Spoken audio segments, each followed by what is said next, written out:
Quinque prudentes virgines. As 5 virgens prudentes saíram, colocaram azeite em seus vasos com suas lâmpadas. E chegando à meia-noite, ouve-se um clamor: saí ao encontro do Cristo Senhor. Do Cristo Senhor. Penso que os senhores não têm dificuldade em reconhecer aqui uma passagem do Evangelho de São Mateus, aquela parábola que Nosso Senhor conta não muito tempo, ou pelo menos não muito longe nos capítulos ali do Evangelho de São Mateus, de sua paixão. Nosso Senhor conta uma série de parábolas ali, tem uma atrás da outra ali no Evangelho de São Mateus, e que todas, atenção, todas elas têm a ver, têm como lição as disposições que nós devemos ter no fim dos tempos. É interessante porque esse Evangelho de São Mateus, capítulo 25, essa parábola das virgens, as 5 virgens prudentes e as 5 virgens insensatas, essa passagem, essa parábola, ela é utilizada, foi inserida pela igreja na missa das virgens. Na missa das virgens. E, no entanto, a lição que Nosso Senhor quis dar nessa parábola não era tanto uma lição de virgindade no sentido mais próprio, né? No sentido que a gente está mais acostumado a ouvir essa palavra. Não era tanto nesse sentido que Nosso Senhor estava querendo falar, mas virgindade no sentido mais profundo e sobre as disposições que nós devemos ter para a sua segunda vinda. As 5 virgens prudentes levaram azeite em seus vasos com as lâmpadas. As lâmpadas significam a luz da fé. E o fato de ser alimentado a fogo, né, nos seus vasos com azeite, o azeite que é um símbolo, é um sinal da caridade, né, segundo São Bernardo e outros autores. Então, nós temos aí a fé que precisa ser alimentada, né? Precisa ser alimentada, as lâmpadas, né? E ela é alimentada como? Pelo azeite da caridade. Qual foi a insensatez das 5 virgens insensatas? Foi a de não alimentar a fé com o azeite da caridade. Hoje em dia a fé está mais em jogo do que nunca, assim, para os católicos mesmo, para aqueles que estão dentro da igreja, porque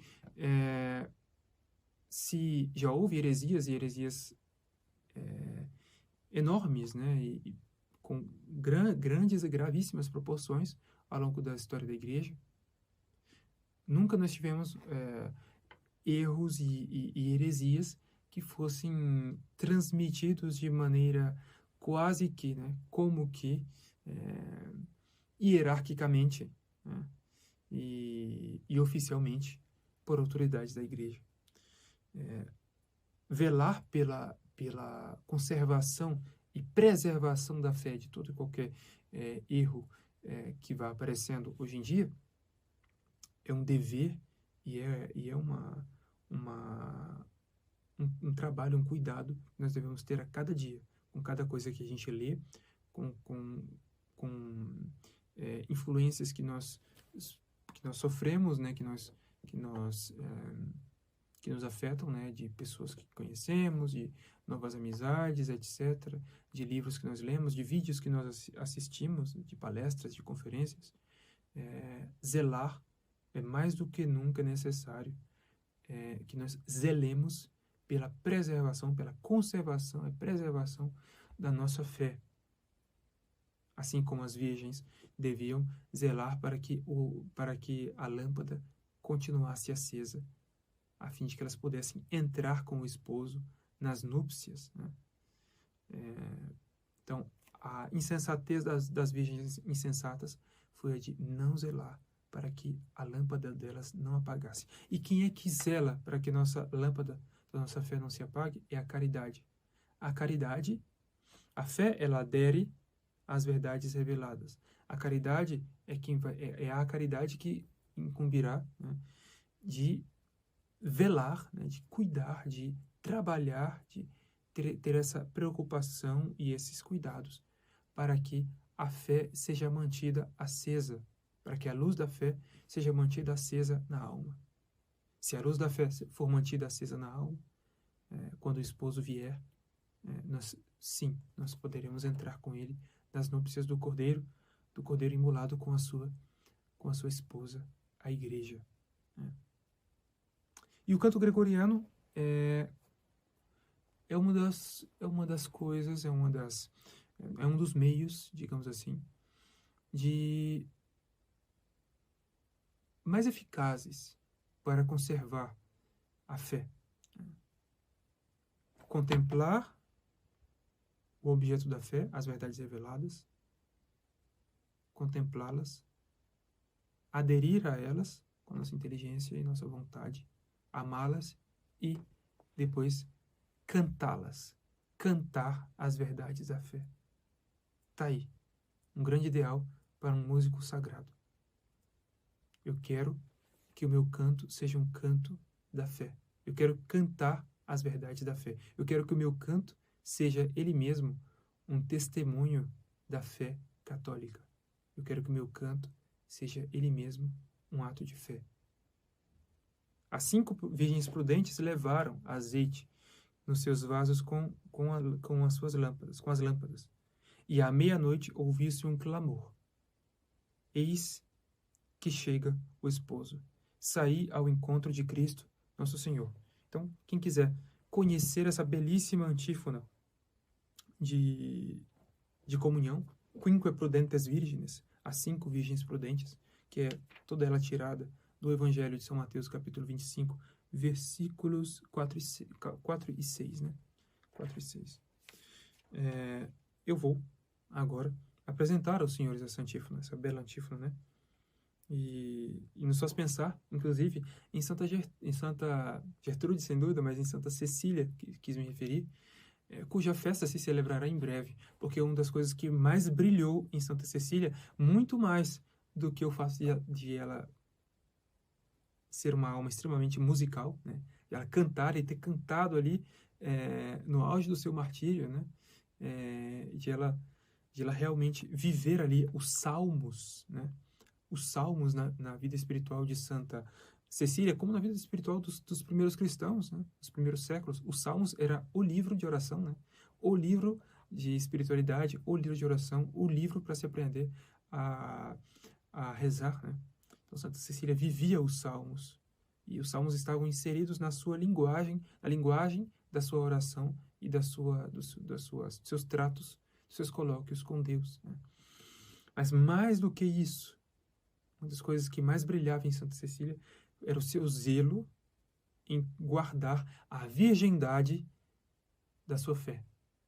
Sim, podemos falar em virgindade intelectual, em virgindade espiritual, a virgindade da fé.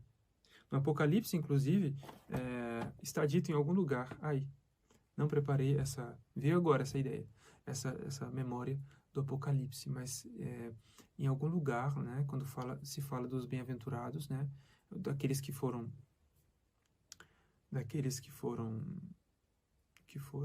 dos bem-aventurados mesmo, né, dos santos, né, está dito o seguinte: eles seguem dia e noite o Cordeiro, pois são virgens. Eles seguem, lavaram suas vestes no sangue do Cordeiro, e agora o seguem dia e noite, pois são virgens. Algo assim. É uma pena não ter aqui, nesse momento, nesse local, a Sagrada Escritura. Tem aqui o computador. Se os senhores me têm a paciência de esperar.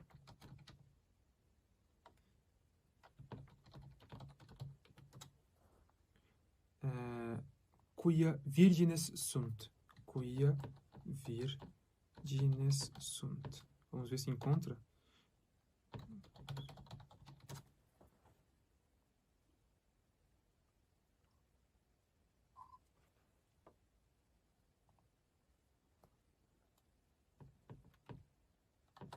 Apocalipse. Opa, acho que encontrei. É, mais ou menos. Vamos ver. Ah, achei. Apocalipse 14. Apocalipse 14. Né? Virgens. Então, estes são os que se não contaminaram com mulheres. Né? Vejam, aqui está falando dos bem-aventurados como um todo, e não apenas de homens. Então, é claro que é figurativo aqui, tenham mulheres. Né? Está se referindo a algum tipo de corrupção. Algum tipo de corrupção, algum tipo de perversão, ou de adultério espiritual, né? Porque adultério também é uma palavra que é usada em sentido espiritual no Antigo Testamento. Aqui estamos no Novo, né? Apocalipse. Estes são os que se não contaminaram com mulheres, porque são virgens. Estes seguem o Cordeiro para onde quer que ele vá. Eles foram resgatados dentre os homens como primícias para Deus e para o Cordeiro. Virgines enim sunt. E sunt qui cum mulieribus non sunt coinquinati, virgines enim sunt. Bom, tá aí. Não foi preparado isso aqui. Lembrei disso agora. Então, Santa Cecília, né, na qual brilhou, sobretudo, o seu zelo ardente, né, por conservar a pureza. Não somente a pureza do seu corpo, né, já que ela foi obrigada a casar-se com Valeriano e conseguiu convencer Valeriano de conservá-la casta, conservá-la pura, conservá-la virgem. Mas, mais do que isso, no seu martírio, o seu zelo por conservar a pureza da sua fé, por não sacrificar aos ídolos, por não ceder às tentações dos pagãos que queriam fazê-la cair, né? Fazê-la ceder na sua fé, Santa Cecília permaneceu firme. Se eu não me engano, ela primeiro tentam queimá-la, né? Vamos verificar. Se não me engano, primeiro tentam queimá-la, mas o fogo não mata, né? Deixam ela queimando lá, e o fogo não mata, e depois vão lá e degolam-na, né? Como o fogo não conseguiu matar, degolam-na. Cadê? Dia 22 de novembro. 22 de novembro. Vamos ver o que o missal Dom Gaspar Lefebvre diz. É uma das mártires mais célebres e veneradas na Igreja Romana. O seu corpo, encontrado perto da sepultura dos papas, numa cripta do cemitério de Calisto, né, onde eu tive o prazer de estar um dia, no cemitério de Calisto, né, as catacumbas de São Calixto, que são debaixo do solo, né? Foi trasladado no século XI para a Basílica Titular de Santa Cecília, no Trastevere, outra basílica, no qual tive a alegria, né, a felicidade de poder ver lá, não só a basílica que foi construída em honra da santa, mas embaixo da basílica lá, todas as ruínas da casa e as relíquias dela lá. Né? Quando em 1559 reconheceram solenemente as relíquias, toda a Roma desfilou comovidamente diante da santa, ainda revestida das brilhantes vestes patrícias. Sabemos da sua história pelas atas do seu martírio, consagrada ao Senhor pelo voto de castidade e prometida ao mesmo tempo em casamento a um jovem patrício pagão, chamado Valeriano. Cecília advertiu o marido, na noite das núpcias, de que pertencia totalmente a Deus e de que um anjo velava por ela. À declaração de Valeriano de que acreditaria se visse o anjo, Cecília mandou-o encontrar-se com o Papa Urbano. Então, direcionou Valeriano, vai conversar com o Papa Urbano, o qual se escondia nas catacumbas, porque, lembremos, estamos aqui no século II, né, depois de Cristo, época das perseguições, muitas perseguições. Então, o Papa estava escondido nas catacumbas. Deste encontro resultou a conversão de Valeriano, que vai se converter por esse contato com o Papa Urbano. E Valeriano recebe o batismo e depois vê o anjo de Cecília. Deus dá a Valeriano a graça de ver com seus olhos, não sei se com seus olhos ou de maneira intelectual, imaginativa, de ver o anjo de Cecília, que velava por ela. Tibúrcio, irmão de Valeriano, quis igualmente receber o batismo. Pouco depois sofriam os dois irmãos o martírio, e Cecília era decapitada na sua própria casa. Aqui não se fala dos sofrimentos que ela teve antes da decapitação, né? Os pormenores desta narração não oferecem, infelizmente, aquela garantia de autenticidade que era para desejar, e é muito difícil precisar com exatidão os fatos. Querem uns que fosse no tempo de Marco Aurélio, entre 161 e 180, outros que no tempo de Severo, de 222 a 235. Então, é discutível. Provavelmente foi no século II, né? O certo é que a santa foi martirizada e que o seu culto data já do século III. Já no século III ela era venerada, né? Lembrando que os mártires eram venerados desde o segundo século, né? Bom, então Santa Cecília. Essa antífona de comunhão não é a antífona da missa de Santa Cecília, atenção. É a antífona da missa do comum das virgens, né? Então, tem missas, duas missas, pelo menos, né, do comum das virgens não mártires, né? Então, esse aqui é o comum das virgens não mártires, mas serve também para todas as virgens, inclusive para todas as almas, né? Como eu disse, as virgens aqui, a lição que Nosso Senhor quis dar não foi a lição de virgindade do corpo, mas de virgindade da alma, né? Então, virgindade da fé, virgindade da alma espiritual. Então, finalmente, né, vamos à antífona inteira, né? Cantar a antífona inteira. Quinque prudentes virgines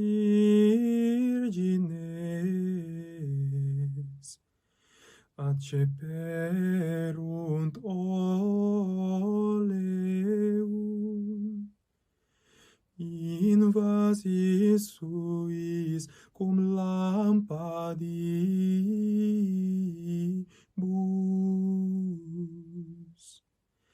media autem nocte clamor factus est ecce sponsus venit exite oviam Christo o